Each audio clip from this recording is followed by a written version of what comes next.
And there are power indexes preseason that gave that team a 6% chance of winning the Big Ten. How incredibly idiotic is that? Mark Rogers TV, the voice of college football, breaking down the Buckeyes' win over the Badgers 34-21 at the Big Ten championship game. Ohio State entry into the college football playoff is secure as undefeated Big Ten champions. Wisconsin gave it a game certainly with a 21-7 lead at half, and the Badgers fall to 10-3. Jack Cohn played capably. He was fired up. He was focused. You could see it in his eyes. You could see it on his face. He was poised and confident. Completed 12 of 25 for $161, but it was much more than that from Jack Cohn in this particular ball game, especially early on as he was running for first downs, breaking contain, and using his legs to burn the Buckeyes. Jonathan Taylor bottled up by this Ohio State defense. Back in Week 9, 20 carries for 52 yards. And back in the Big Ten title game of 2017 for only 41 yards, ripped off a long touchdown run as Wisconsin went up 7-0.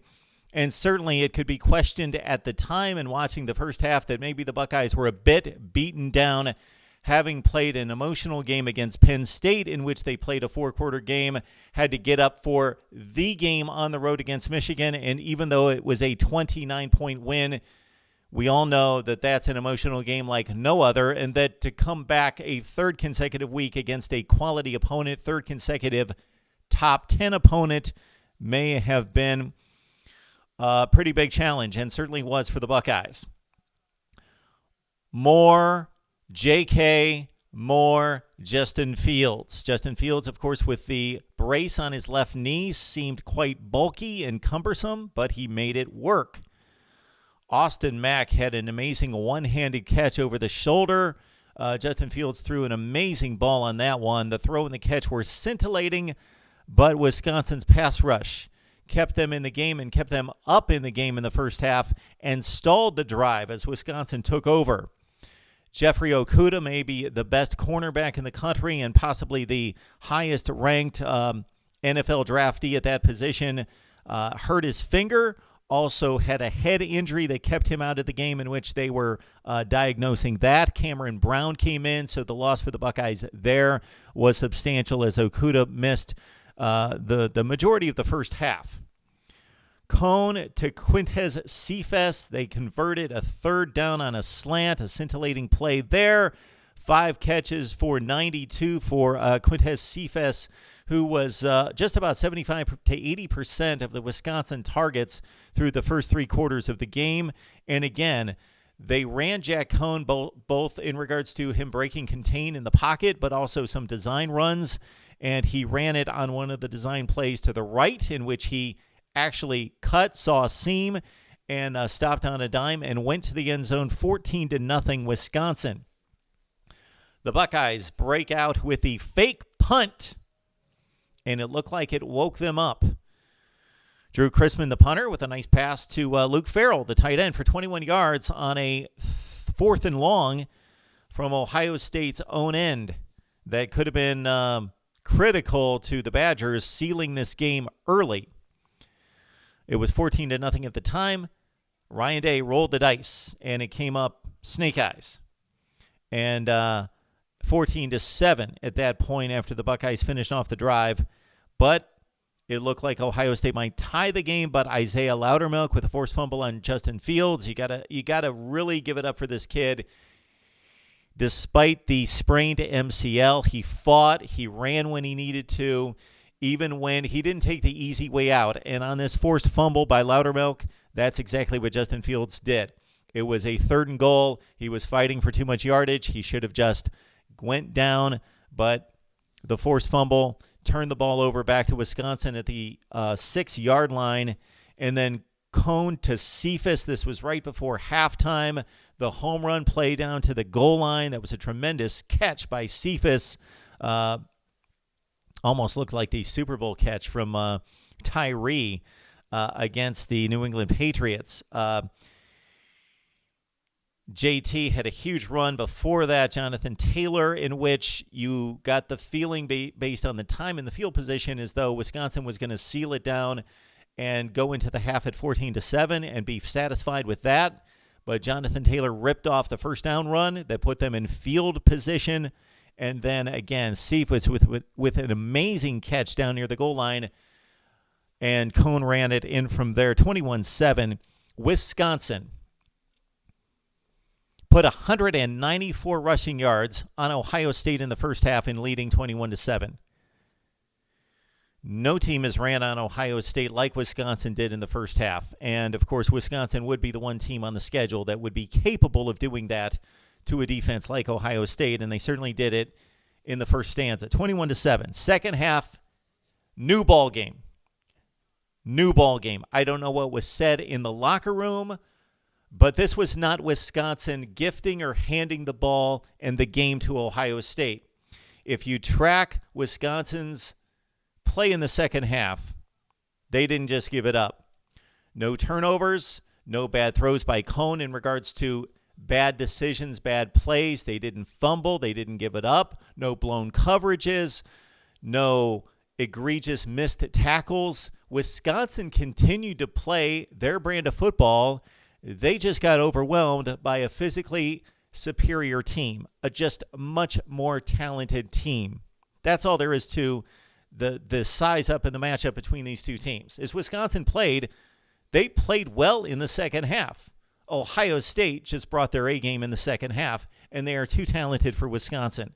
Again, Wisconsin didn't blow coverages, didn't miss a bunch of tackles. They are still the passionate, disciplined, poised team that they always are. They brought it in the second half, but the Buckeyes blew them out 27-0.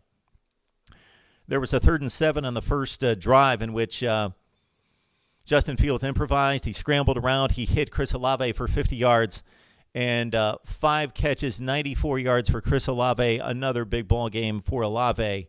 Jeremy Ruckert concluded the drive with the amazing one-handed catch. I thought as soon as it left Justin Fields' hand, he missed him. But Ruckert stretched out, made an amazing one-hander, 21-14 ball game. Okudah came back into the game, and Cephas continued to be targeted, but Wisconsin's passing game was shut down. Wisconsin's rushing game shut down. They barely gained 30 yards in the second half after rolling up 250 to 300 yards in the first half, 194 rushing. Wisconsin did help out the one time on the punt snap that was dropped by the punter, Anthony Lawdy, that set up Ohio State inside the 10, but the Buckeyes didn't even necessarily capitalize fully on that, as Justin Fields missed a wide-open Luke Farrell on the throw out to the right flat that would have converted the third down into a first down, so the Buckeyes had to settle for a field goal and still trail 21-17. Wisconsin drove their only real legitimate drive in the second half down to the Ohio State 31, but missed a field goal. KJ Hill etched his name in the Ohio State record books on this night with his 192nd career reception. He passed David Boston for number 1 on the all-time Ohio State pass receptions list. Chris Carter is 3rd. KJ Hill celebrated his monumental feat by just going off on a couple straight series. He just caught ball after ball after ball after ball. He had the touchdown with some nifty moves in the open field after the pass interference against Caesar Williams. And the Buckeyes finally led in this game for the first time, 24-21. Benjamin Victor on a 3rd and 18 on the next series. Again, Ohio State talent dominant in this game, dominant the entire season. Too much for Wisconsin. The yardage at 256-40 late in the game, 256-40 in the second half. J.K. Dobbins, 33 carries for $172. You would have to watch play after play after play after play to see the elusiveness, the cutting ability, the power, the strength. He squats 700 pounds. And Justin Fields, what a gamer. 19 for 31 on the sprained MCL for 299, 3 touchdowns, no picks. Justin Fields now has an amazing 40 touchdowns to 1 interception. He deserves, get me straight on this one, he deserves a Heisman Trophy, but there's only one of them, and I would still vote for Joe Burrows. I would still give the award to Joe Burrows, but Justin Fields deserves a Heisman. But they only have one of those, and so it's a difficult call. and I'm still siding with Burrows. Buckeyes finished at 27-0 in the second half. And again, it wasn't Wisconsin gifting them the game with poor play. Ohio State took it. They are the Big Ten champions, despite people that thought that this would be a down year for a program that lost arguably the greatest coach of all time, Urban Meyer, one of the top 5 certainly, and of course an NFL quarterback in Dwayne Haskins. Draymond Jones may be the best defensive lineman at that point, we thought, before Chase Young took over this season. And of course 2 NFL wide receivers in Terry McLaurin and Paris Campbell. But Ohio State's back on top of the Big Ten for a 3rd consecutive year.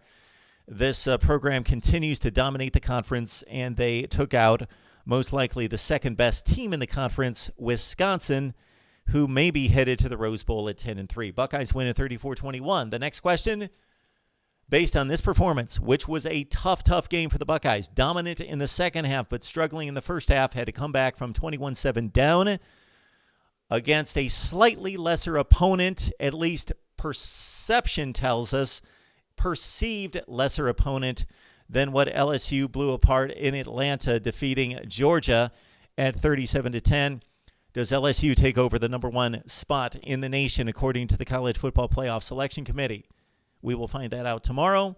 I have ranked LSU number 1 the entire season. That will not change in my college football top 25. That actually makes sense.